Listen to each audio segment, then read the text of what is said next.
द्वैतं सावधूतं परिजनसहितं कृष्णचैतन्यदेवं श्रीराधा कृष्णपादान् सहगण ललिता श्रीविशाखान्वितंश्च नमो विष्णुपादाय कृष्णप्रेष्ठाय भूतले श्रीमते भक्तिवेदांत स्वामिनिति नामिने नमस्ते सारस्वते देवे गौरवाणी प्रचारिणे निर्विशेष शून्यवादी पाश्चात्य देशतारिणे श्री कृष्ण चैतन्य प्रभु नित्यानंद श्री अद्वैत गदाधर शिवासादि गौर भक्तवृंद हरे कृष्णा कृष्णा कृष्णा हरे हरे हरे राम राम राम हरे। लास्ट वीक हमने ऑलमोस्ट 40वें श्लोक तक कंप्लीट किया था।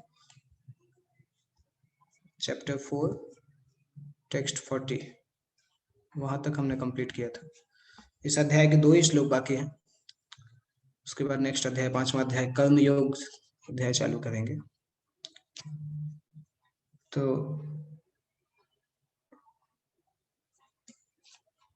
फर्स्ट श्लोक इस तरह से है। योग संन्यस्त कर्माणं ज्ञान संचिन्न संशयम् आत्मवन्तं न कर्माणि निबध्नन्ति धनंजय।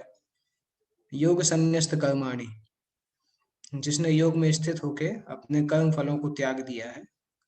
ज्ञान संचिन्न संशयम, ज्ञान के द्वारा जिसने सारे संदेह को छिन्न भिन्न कर दिया है, मतलब काट दिया है ज्ञान रूपी तलवार से। आत्मवंतम न कर्माणि,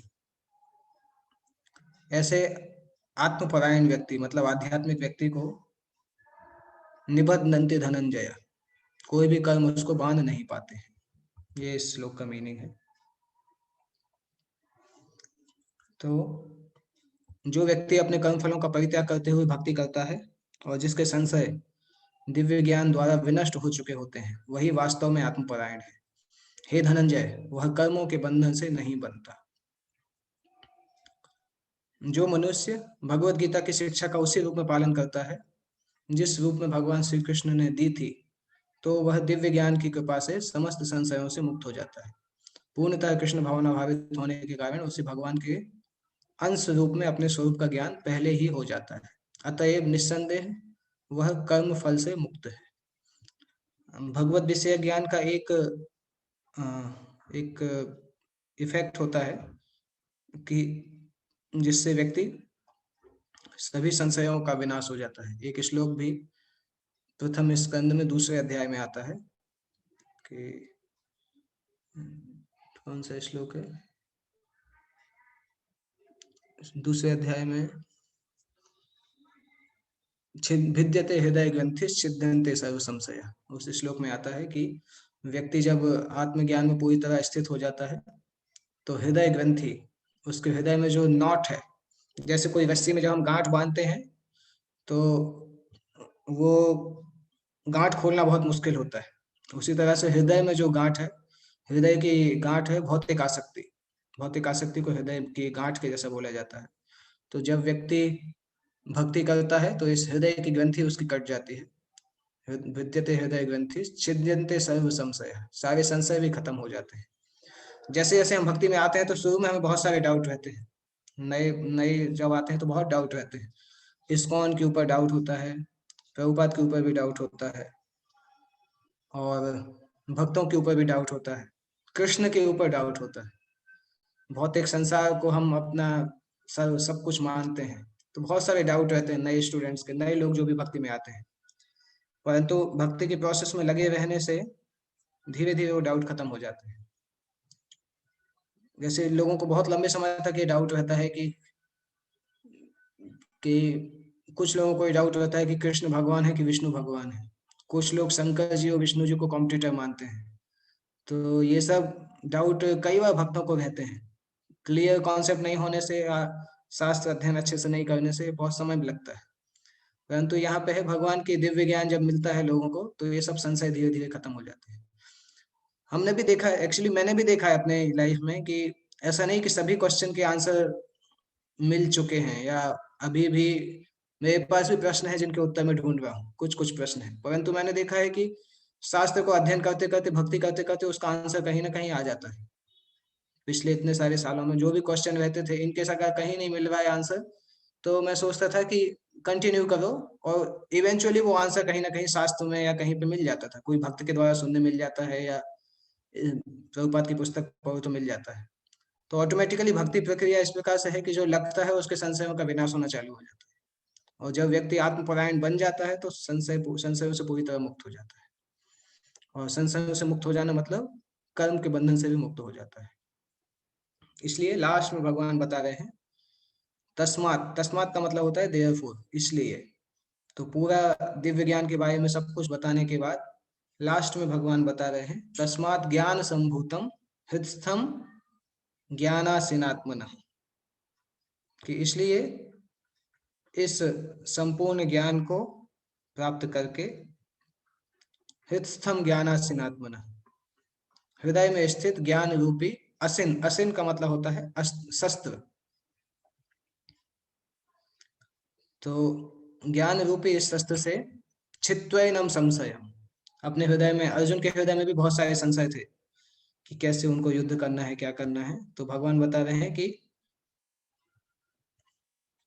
इस ज्ञान रूपी तलवार से, शस्त्र से अपने हृदय के संशय को खत्म करके योग में स्थित रहो और उत्तिष्ठ भारत, युद्ध करने के लिए उठो। तो ये सेंटेंस कॉन्ट्रोडिक्टरी जैसा है। भगवान बता रहे हैं इसलिए ज्ञान में स्थित हो जाओ और फिर युद्ध करने के लिए उठो। तो ज्ञान में स्थित हो जाओ का मतलब है कि बैठ के ज्ञान प्राप्त करो, शास्त्र पढ़ो। और उत्तिष्ठ उत्तिष्ठ का मतलब है युद्ध करो। तो अर्जुन फिर से 2 अध्याय सुनने के बाद फिर कंफ्यूज हो जाते हैं कि अभी लड़ना चाहते हैं कि ज्ञान प्राप्त कराना चाहते हैं। तो इस श्लोक के बाद अर्जुन 5वें अध्याय फिर से वही प्रश्न पूछते हैं जो तीसरे अध्याय में पूछा था, क्योंकि भगवान ने तीसरे अध्याय में कर्म के बारे में बताया और चौथे अध्याय में ज्ञान के बारे में बताया, और लास्ट में दिव्य ज्ञान को इतना ग्लोरीफाई किया कि ऐसा लगा जैसे अभी सब कुछ छोड़ के ज्ञान प्राप्त करने बैठ जाना चाहिए। और ज्ञान प्राप्त करने बैठने का अर्जुन का मन बना ही था, उसी में भगवान ने लास्ट में बोल दिया कि ये ज्ञान से अपने संशय को खत्म करके युद्ध करने चले जाओ। तो अर्जुन कंफ्यूज हो गए कि ये ज्ञान के लिए बोल रहे हैं कि युद्ध के लिए बोल रहे हैं। तो इसलिए लास्ट श्लोक जो है वो फिर से टर्निंग पॉइंट है, चौथे और 5वें अध्याय का कनेक्शन है ये, कि भगवान के इस प्रकार के श्लोक बोलने के बाद अर्जुन को फिर से डाउट होता है, और 5वें अध्याय में फिर से भगवान कर्मयोग उनको और डिटेल में सिखाते हैं। तो तीसरे अध्याय और 5वें अध्याय का टॉपिक एक सेम ही टॉपिक है दोनों का, कर्मयोग, परंतु कर्मयोग 5वें अध्याय में ज्यादा डिटेल में है, तीसरे अध्याय में थोड़ा शॉर्ट में है। तो इसलिए ये इम्पोर्टेंट श्लोक है, क्योंकि ये श्लोक हमें कनेक्शन बताता है, अगला चैप्टर जब कैसे चालू होगा उसका कनेक्शन इस श्लोक में आता है। इसका परपोर्ट भी, तात्पर्य भी बहुत अच्छा है। अतएव तुम्हारे हृदय में अज्ञान के कारण जो संशय उठे हैं उन्हें ज्ञान रूपी शस्त्र से काट डालो। हे भारत, तुम योग से समन्वित होकर खड़े हो और युद्ध करो। तो यहाँ पे इंपॉर्टेंट चीज है कि हमारे हृदय में जो अज्ञान होता है उसके कारण डाउट आते हैं। डाउट का मेन कारण है इग्नोरेंस, पाप का भी मेन कारण है इग्नोरेंस।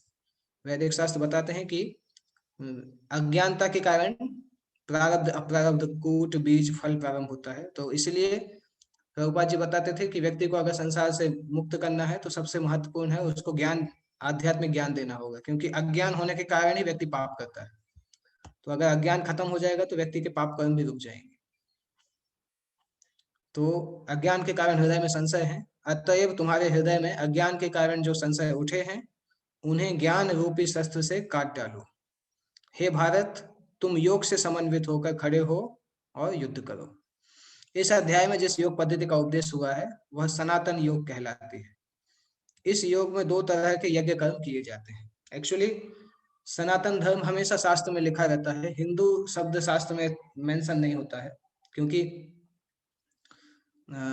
ये कल मैं पढ़ रहा था कि सबसे पहले जब सिकंदर अलेक्जेंडर ने जब भारत पे आक्रमण किया था, तो वो आक्रमण किया था उन्होंने 325 बीसी, 325 बीसी, बहुत पहले आक्रमण किया था।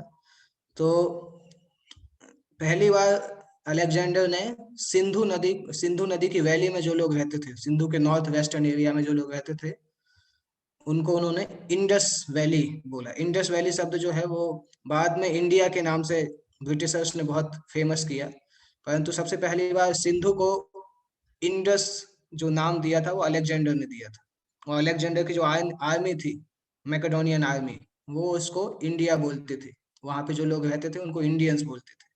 तो इंडस वैली नाम ऑलमोस्ट सिकंदर जब आए थे उस समय हुआ। और उसके बाद जब मुस्लिम लोग आए, मुस्लिम मुगलों ने जब अटैक किया, तो पारसी भाषा में एस को एच के जैसा प्रोनाउंस करते हैं, तो सिंधु को वो लोग हिंदू बोलना चालू कर दिए। और सिंधु सभ्यता में सिंधु नदी के किनारे जो लोग रहते थे उनको हिंदू बोलना चालू किया। तो ये शब्द हमेशा से ऐसे लोगों के लिए था, ये शब्द हमेशा से सेट ऑफ पीपल के लिए था जो कि सिंधु नदी के पास में रहते हैं। परंतु इसको कभी भी धर्म के लिए यूज नहीं किया। ये एक बहुत बड़ा कंफ्यूजन हुआ कि धीरे धीरे हिंदू शब्द रिलीजन के फील्ड में भी आ गया, जो कि केवल लोगों के रहने की लोकेशन से संबंधित था। परंतु आज सनातन धर्म के बजाय पे लोग सनातन धर्म को हिंदू धर्म के जैसा मान, हिंदू धर्म को सनातन धर्म के इक्विवेलेंट माना जाता है। परंतु इसीलिए हिंदू धर्म शास्त्र में नहीं आता है। हालांकि उससे सभी लोग आइडेंटिफाई करते हैं, परंतु वैदिक वास्तविक धर्म जो है वो वैदिक सनातन धर्म है। हिंदू धर्म केवल लोगों को नॉलेज नहीं होने के कारण हिंदुइज्म ये सब होता है। वास्तविक नाम जो है वो सनातन धर्म है। और जो भी वैदिक धर्म को पालन करते हैं उनको सनातन धार्मिक व्यक्ति बोला जा सकता है। और ये योग पद्धति सनातन योग कहलाती है। और एक्चुअली हिंदू शब्द को बहुत उपयोग किया गया ब्रिटिशर्स के द्वारा हिंदुओं और मुस्लिमों के बीच में बंटवारा करने के लिए, क्योंकि ब्रिटिशर्स की एक पॉलिसी थी, डिवाइड एंड रूल पॉलिसी, लोगों को डिवाइड करना और रूल करना। तो हिंदू शब्द को उन्होंने बहुत ज्यादा कॉइन किया और हिंदू धर्म उसके आधार पर उन्होंने हिंदू और मुस्लिमों को अलग अलग किया।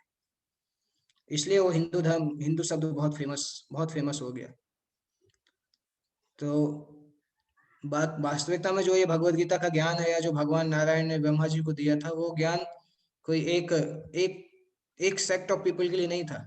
इसलिए सनातन योग पद्धति जो है, प्रभुपाद इसीलिए बोलते थे कि ये जो है सेक्टेरियन नहीं है।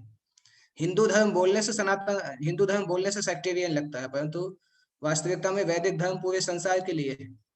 क्योंकि जब संसार का क्रिएशन हुआ तो एक भगवान थे, एक ही ज्ञान था और एक ही भाषा थी।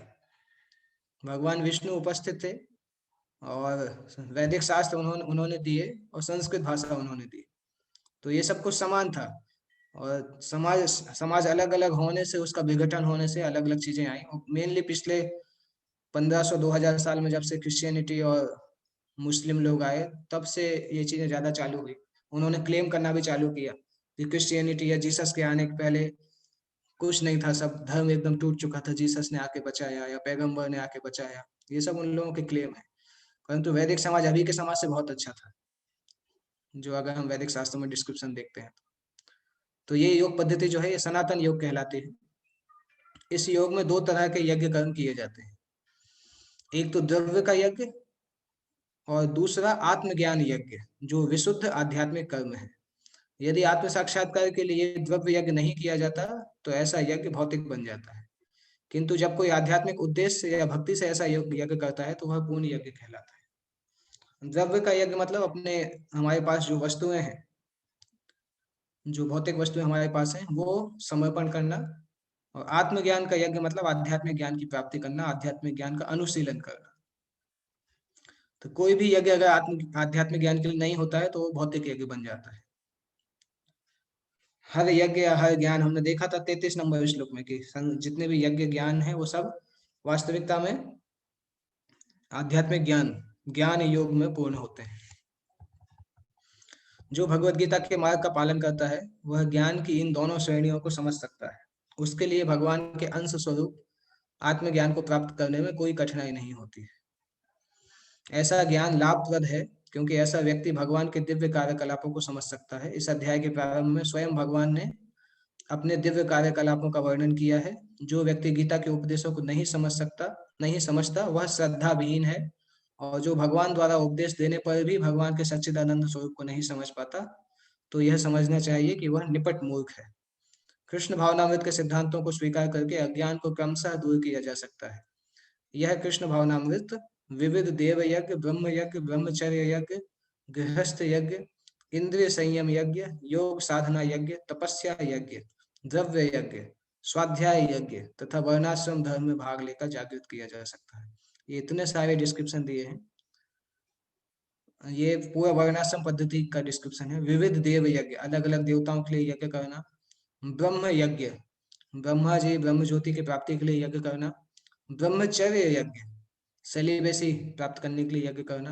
ब्रह्मचर्य व्रत का पालन करना। गृहस्थ यज्ञ, अपने इंद्रियों को गृहस्थ आश्रम में नियंत्रित करना। इंद्रिय संयम, फिर योग साधना, अष्टांग योग की पद्धति। फिर तपस्या, जंगल में जाके भगवान का ध्यान करना। द्रव्य यज्ञ, हमारे पास जो वस्तु है उसको दान करना, उसको समर्पण करना। स्वाध्याय यज्ञ का मतलब होता है शास्त्रों का अध्ययन करना। वर्णाश्रम धर्म मतलब जो कि समाज को 8 भागों में डिवाइड किया गया है, उसमें भाग लेने से व्यक्ति धीरे धीरे कृष्ण भावनामृत में आगे बढ़ सकता है। ये सब यज्ञ कहलाते हैं और ये सब नियमित कर्म पर आधारित हैं। किंतु इन सब कार्यकलापों के भीतर सबसे महत्वपूर्ण कारक आत्म साक्षात्कार है। जो इस उद्देश्य को खोज लेता है वही भगवत गीता का वास्तविक पाठक है। किंतु जो कृष्ण को प्रमाण नहीं मानता वह नीचे गिर जाता है। अतः मनुष्य को चाहिए कि वह सेवा तथा समर्पण समेत किसी प्रामाणिक गुरु के निर्देशन में भगवत गीता या अन्य किसी शास्त्र का अध्ययन करे।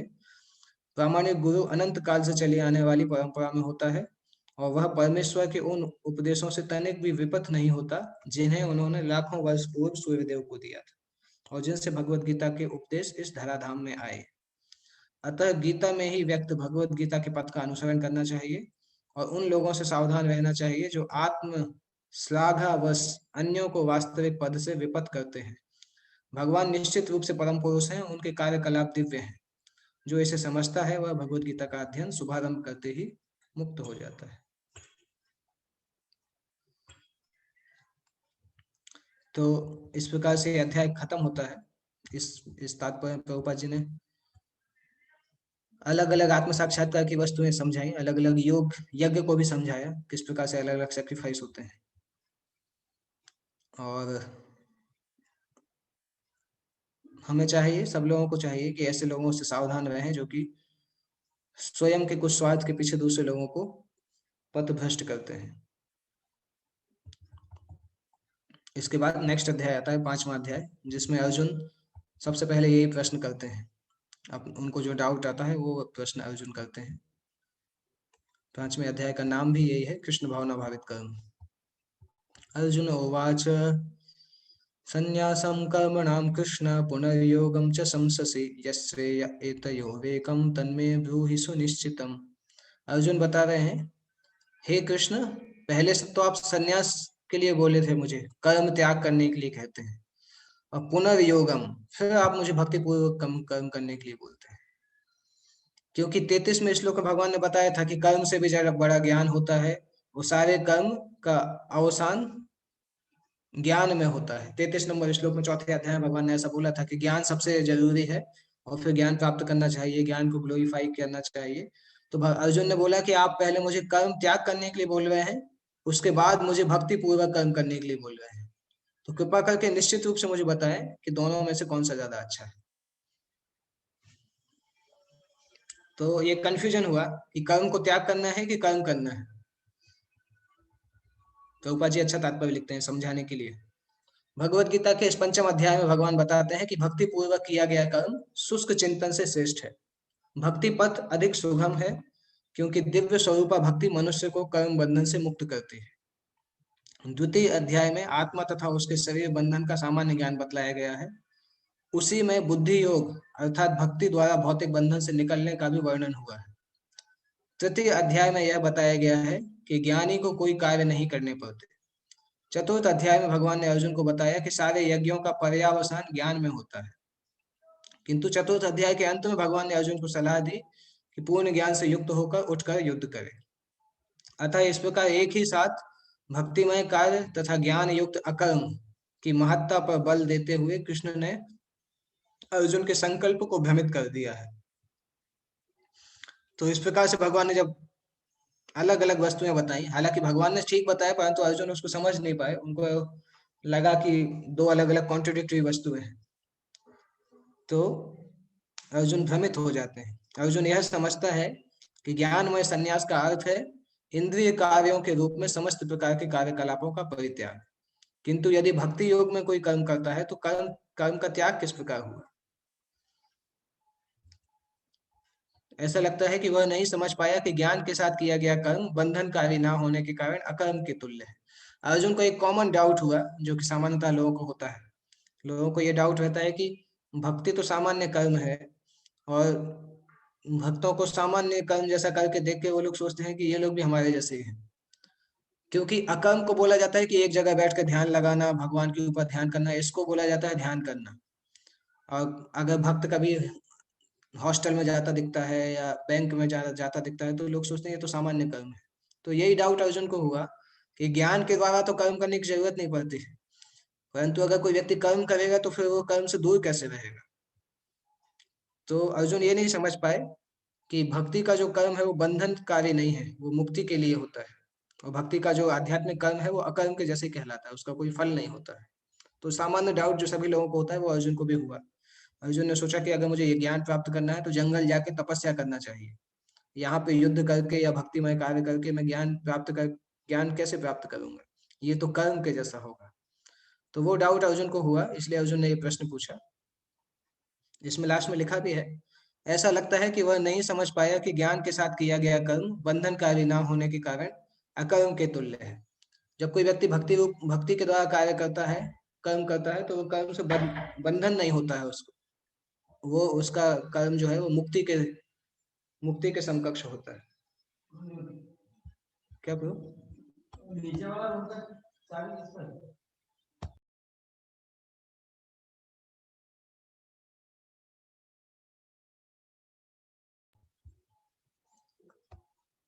तो इसलिए अर्जुन ने फिर प्रश्न किया भगवान से कि सब प्रकार से कर्म का त्याग करें या पूर्ण ज्ञान से युक्त होकर कर्म करें। कर्मों का त्याग अच्छा है कि ज्ञान युक्त कर्म करना अच्छा है, ये प्रश्न अर्जुन ने पूछा। श्री भगवान उवाच संन्यासः कर्म योगश्च निःश्रेयसकरावुभौ तयोस्तु कर्म संन्यासात् कर्म योगो विशिष्यते। श्री भगवान ने उत्तर दिया, मुक्ति के लिए तो कर्म का परित्याग और भक्तिमय कर्म दोनों ही उत्तम है, परंतु दोनों में से भक्ति युक्त कर्म श्रेष्ठ है। तो अगर किसी को मुक्ति प्राप्त करना हो, भगवान ने बताया दोनों चीज अच्छा है। कर्म का परित्याग करेंगे तो भी मुक्ति हो सकता है, भक्तिमय कर्म करेंगे तो भी हो सकता है। परंतु इन दोनों में अगर कंपेयर करो तो भक्ति युक्त कर्म करना श्रेष्ठ है। क्यों श्रेष्ठ है? क्योंकि व्यक्ति को कर्म तो करना ही पड़ेगा। बहुत कम ऐसे लोग हैं जो अकर्म की अवस्था में पहुंचे।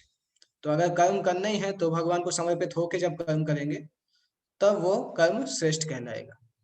तो संन्यास से श्रेष्ठ होता है भक्ति युक्त कर्म करना। प्रभुपाद जी इसीलिए बताते थे अपने शिष्यों को कि जो भी आप कार्य कर रहे हैं कृष्ण को समर्पित करिए, तो आप ऑलरेडी सन्यासी हैं। क्योंकि सन्यास से जो फल मिलता है वो भक्ति युक्त कर्म से भी मिलता है, परंतु भक्ति युक्त कर्म सन्यास से भी ज्यादा ऊंचा होता है। सकाम कर्म इंद्रिय तृप्ति में लगना ही भाव बंधन का कारण है। जब तक मनुष्य शारीरिक सुख का स्तर बढ़ाने के उद्देश्य से कर्म करता रहता है, तब तक वह विभिन्न प्रकार के शरीरों में देहांतरण करते हुए भाव बंधन को बनाए रखता है। भागवत का श्लोक कोट किया गया है, नूनम प्रमत्तः कुरुते विकर्म यदिन्द्रिय प्रीतया आप्नुनोति न साधु मन्ये यत आत्मनोयम असन्नपि क्लेशदा आसते। इसका मीनिंग होता है, नूनम प्रमत्तः कुरुते विकर्म, लोग अ, विकर्म पाप कर्म करने के पीछे पागल हो चुके हैं, इंद्रिय तृप्ति के पीछे पागल हो चुके हैं। यत इंद्रिय प्रीतया आप्नुनोति, इंद्रिय भोग की चीजों को प्राप्त करने के लिए लोग अलग अलग पाप करने से भी नहीं हिचकिचाते हैं। न साधु मन्ये यद आत्मनोयम, ये शरीर तो नाशवान है, वो जानता है, साधु जो है वो जानता है कि ये शरीर असत है। असत मतलब टेम्परेरी है। क्लेशद, अलग अलग दुखों को देने वाला है। इसलिए इंद्रिय इंद्रिय प्रीति के लिए ऐसे पाप कर्म करना कोई अच्छी बात नहीं है, कोई श्रेयस्कर नहीं है। जब तक मनुष्य अपने असली स्वरूप के विषय में जिज्ञासा नहीं करता, उसका जीवन व्यर्थ रहता है। पराभवस्तावद अभूत जातो यावन्न जिज्ञासत आत्मतत्व। जब तक कोई व्यक्ति पराभव, इस संसार के बाहर जाने का प्रयास नहीं करता, संसार के बाहर जाने के लिए ज्ञान प्राप्त करने का प्रयास नहीं करता, तब तक उसका जीवन व्यर्थ है। यावत क्रियास तावदिदम मनोवै कर्मात्मकम येन शरीर बंधम, तब तक वो अपने आप को शरीर और मन के द्वारा कर्म करके बांधे रहेगा, जब तक वो आध्यात्मिक क्रियाएं नहीं करता है। जब तक वह अपने स्वरूप को नहीं जान लेता, तब तक उसे इंद्रिय तृप्ति के लिए सकाम कर्म करना पड़ता है। और जब तक वह इंद्रिय तृप्ति की इस चेतना में फंसा रहता है तब तक उसका देहांतरण होता रहता है।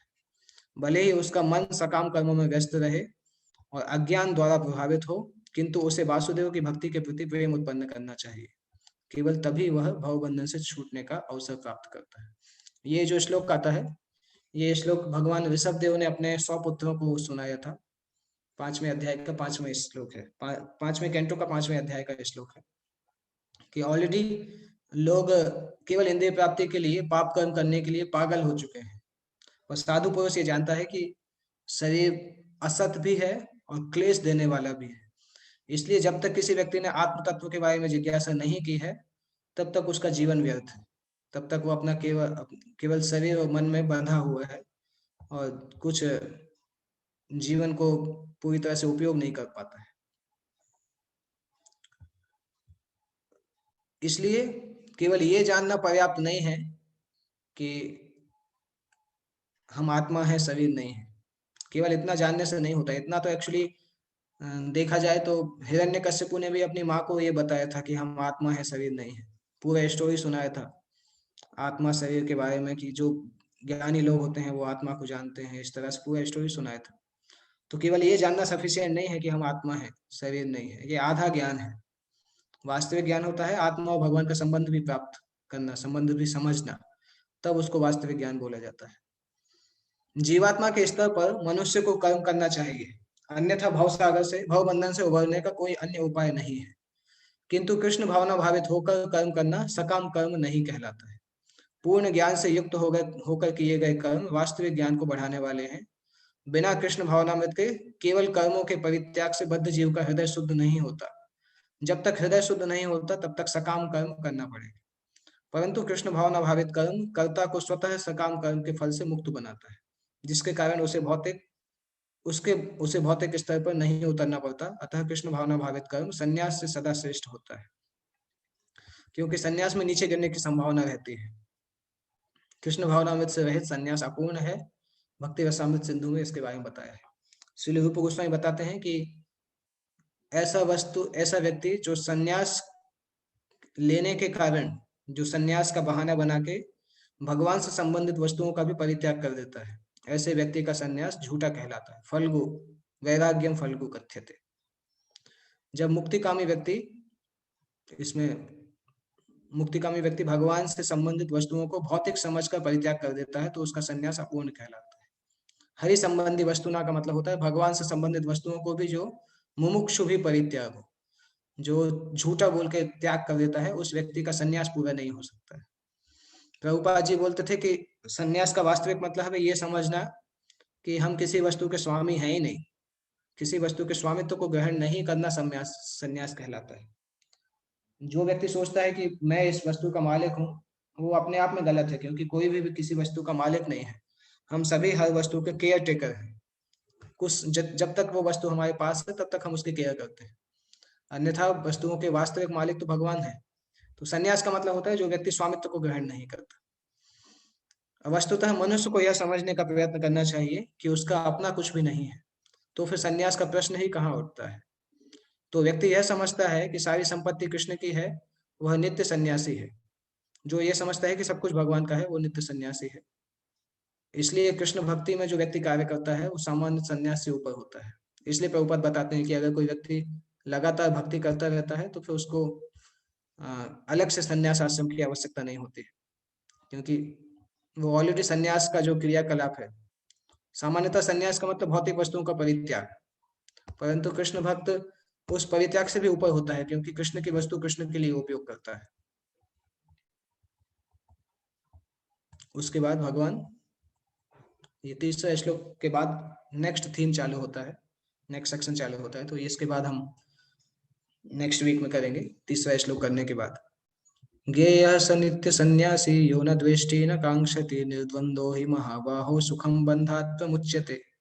भगवान बता रहे हैं कि ऐसा व्यक्ति जो कृष्ण भावनामृत में होता है वो क्या है, कर्म के फल से घृणा नहीं करता, कोई वस्तु को त्याग नहीं करता। अगर उस वस्तु को कृष्ण की सेवा में यूज करना है तो वो कर सकता है, अगर कृष्ण की सेवा में नहीं यूज करना है तो अपने लिए उपयोग नहीं करता है। इसको वास्तविक त्याग बोला जाता है। उसी को यहाँ पे लिखा जा रहा है, जो पुरुष ना तो कर्म फलों से घृणा करता है ना कर्म फल की इच्छा करता है, वह नित्य सन्यासी जाना जाता है। हे महाबाहु अर्जुन, ऐसा मनुष्य समस्त द्वंद्वों से रहित होकर भव बंधन को पार करके पूर्णतया मुक्त हो जाता है। तो वो कर्म फलों को चाहता भी नहीं है, कर्म फलों से घृणा भी नहीं करता है। अगर कृष्ण की सेवा के लिए उपयोग में है तो उपयोग कर लेता है, नहीं तो उपयोग नहीं करता है। ऐसा व्यक्ति भवबंधन को पार कर सकता है।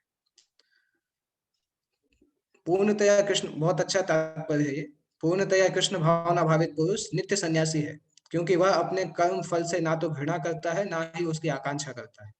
ऐसा सन्यासी भगवान की दिव्य प्रेम भक्ति के परायण होकर पूर्ण ज्ञानी होता है, क्योंकि वह कृष्ण के साथ अपनी स्वाभाविक स्थिति को जानता है।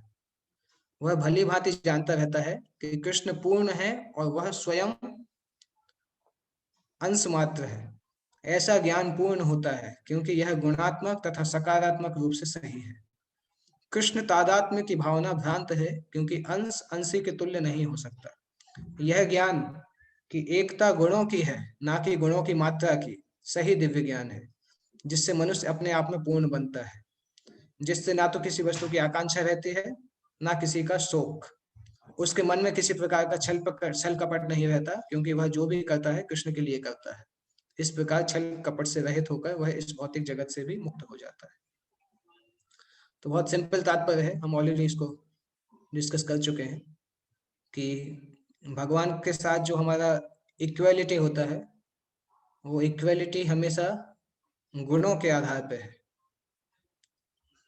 और गुणों की मात्रा के आधार पे नहीं है, क्वांटिटी के आधार पे नहीं है, क्वालिटी के आधार पे है। और ये दिव्य ज्ञान होता है। इसके अलावा जो भी है वो अज्ञान का लक्षण है। जो लोग बोलते हैं कि भगवान और आत्मा समान है, वो एक अज्ञान का लक्षण है। तो जो व्यक्ति इस वास्तविक दिव्य ज्ञान को जानता है, वो व्यक्ति पूर्ण बन जाता है, और उस अवस्था में फिर वो भौतिक संसार की किसी वस्तु से आकर्षित नहीं होता, किसी वस्तु की आकांक्षा भी नहीं होती है, किसी का शोक भी नहीं होता है। इसलिए वो छल छल कपट भी नहीं करता है, छल कपट से रहित होके भौतिक जगत से मुक्त हो जाता है। इसके बाद भगवान चौथे श्लोक में बताते हैं दो कैटेगरी के जो पंडित हैं उनका डिस्क्रिप्शन भगवान बताते हैं। वो नेक्स्ट वीक हम स्टार्ट करेंगे, 5वें अध्याय का 4था श्लोक। किसी को कोई प्रश्न पूछना है तो पूछ सकते हैं। हरे कृष्णा। यस प्रभु। प्रभु एक क्वेश्चन था। आज एक्चुअली मैं मॉर्निंग में गोपाल कृष्ण गोस्वामी महाराज का एक लेक्चर सुन रहा था, तो किसी ने बहुत सुंदर प्रश्न पूछा था महाराज को कि महाराज हम जब मतलब कुछ भी भक्ति में प्रोसेस करते हैं अभी, क्योंकि बिगनिंग स्टेज है हमारी, तो हम तो मैकेनिकली कर रहे हैं। एंड तो महाराज ने बहुत अच्छा उत्तर दिया कि मैकेनिकली करते रहो, धीरे धीरे भाव में ऑटोमेटिकली आ जाएगी। बट प्रभु अगर हम ऐसे नॉर्मल अगर हम देखें ऐसे ध्यान से, तो कोई चीज अगर प्रभु हम अगर मैकेनिकली कर देंगे, मान लीजिए मैं जब कर रहा हूँ एंड हमें ये बताया गया कि आप जब करते रहो, धीरे धीरे एक दिन भाव क्रिएट हो जाएगा। लेकिन अगर मैं जब मैकेनिकली करूंगा, मैं सिंसियर होने की कोशिश ही नहीं करूंगा, तो भी क्या, तो मुझे तो क्या सच में आगे जाकर के मतलब लगातार अगर प्रैक्टिस करता हूँ, मान लो 10 साल हो गया, तो क्या मतलब भाव ऑटोमेटिकली क्रिएट होगा? क्योंकि मैकेनिकली करने से तो कोई फायदा नहीं होती ना। वो तो जब तक हम खुद कोशिश नहीं करेंगे सिंसियर होने की, तब तक तो मैकेनिकली का क्या फायदा फिर? तो कैसे समझे इस चीज को हम? एक्चुअली आज से 6 साल पहले मैंने भी गोपाल कृष्ण महाराज से यही प्रश्न किया था दिल्ली में, और महाराज ने मुझे भी यही उत्तर दिया था। उसका मीनिंग है कि मैकेनिकल का मतलब यहाँ पे ये नहीं है कि हमें इच्छा नहीं करनी है सिंसियर होने की। मैकेनिकल का मतलब है कि अगर हम ध्यान नहीं दे पा रहे हैं नाम पे, तो उसको कंटिन्यू करते रहिए। उसको लेके ऐसा बैठिए मत कि अरे मैं नहीं कर पा रहा हूँ, अभी क्या करूँ, कैसे करूँ। परंतु प्रयास अपनी तरफ से करिए। उसमें दुखी होने की आवश्यकता नहीं है कि मैं नहीं कर पा रहा हूँ। उसको कंटिन्यू करिए और इच्छा रखिए कि मैं इसको आगे शुद्ध करना चाहता हूँ, क्वालिटी बढ़ाना चाहता हूँ। उस तरीके का मैकेनिकल महाराज ने समझा। मैकेनिकल का मतलब कि अभी हमारा नहीं हो रहा है, मशीन जैसा कर रहे हैं, परंतु तब भी हृदय में इच्छा रखिए और भक्ति में प्रयास इस तरह से करिए कि हम धीरे धीरे प्रोग्रेस करें, एक समय आए कि हम आगे हैं। क्योंकि भगवान वास्तविकता में हमारी इच्छा को देखते हैं। हमारी जो इच्छा अगर बहुत स्ट्रांग है भगवान के क्लोज जाने की, भगवान की भक्ति में सिंसियर होने की, तो फिर भगवान उस चीज को अवॉइड करते हैं। जो मैकेनिकल होगा वो सही हो जाएगा, भगवान अगर भगवान जब कृपा करेंगे तो। परंतु उसके ऊपर प्राप्ति करने लिए हमें इच्छा रखनी होगी, डीप डिजायर रखनी होगी, तब भगवान उसको स्वीकार करेंगे। ओके।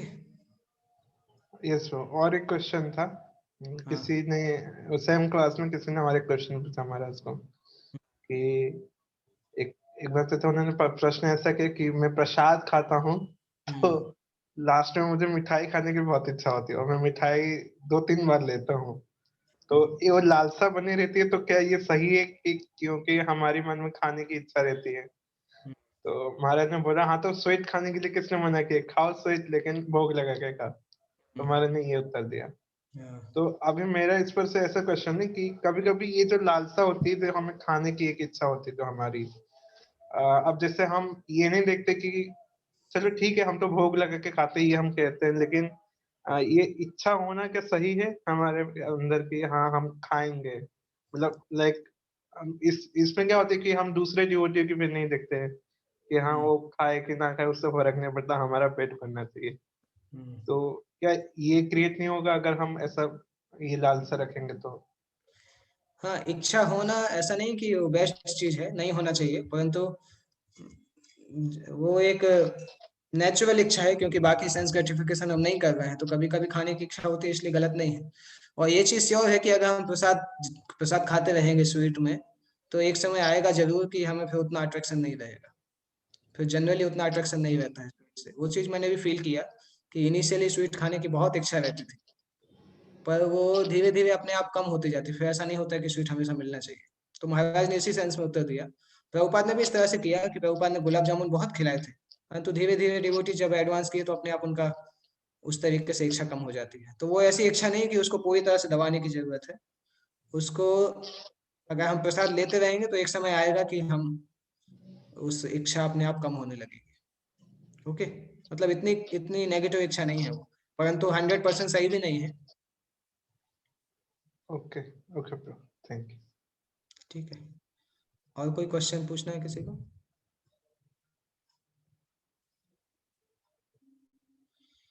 ओके, तो शाम को मिलते हैं 7:30 पे। कपिल, भगवान कपिल की शिक्षाएं, सांख्य योग की शिक्षाएं प्रारंभ होंगी आज।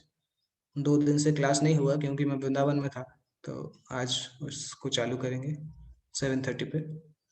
श्रीमद् भगवद गीता यथारूप की जय। जगत गुरु श्रील प्रभुपाद की जय।